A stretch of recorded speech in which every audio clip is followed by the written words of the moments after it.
Ludwig Wittgenstein, 1889-1951. Né à Vienne et mort à Cambridge, logicien britannique d'origine autrichienne, Wittgenstein fut jardinier, clarinettiste et ingénieur. Son Tractacus Logico-Philosophicus, paru en 1921, bouleversa les analyses philosophiques contemporaines concernant la nature du langage.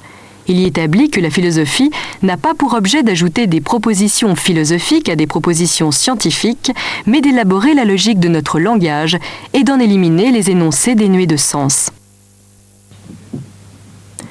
On lui doit également les investigations philosophiques, où il reviendra sur sa première période, durant laquelle il fut fortement influencé par l'atomisme logique de Bertrand Russell, qui a pour objectif de garantir la vérité des énoncés complexes en les analysant selon les éléments indépendants et relativement simples qui les constituent.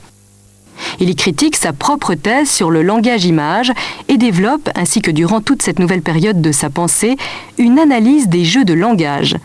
D'une manière très kantienne, Wittgenstein entreprend d'user des ressources de la raison pour délimiter dans le champ de la réflexion le domaine des énoncés légitimement recevables. Cela l'a amené, dans sa première philosophie, à distinguer clairement ce qui peut être dit de ce qui ne peut être que montré, ce qui peut être dit relevant d'une description de la logique du monde et ce qui peut être montré relevant de l'éthique. Cette distinction sépare la logique de l'éthique parce qu'elle semble fidèle à une même exigence.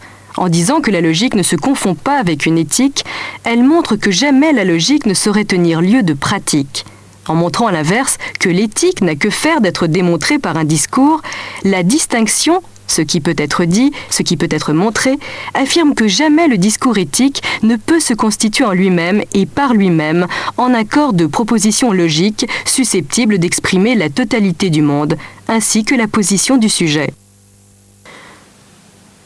En démontrant ainsi que toute parole tait quelque chose de l'ordre de l'éthique, Wittgenstein a ouvert la voie à une étude du langage ordinaire qui privilégiera l'analyse des jeux de langage afin de mettre à distance les discours qui prétendent se faire l'image du monde.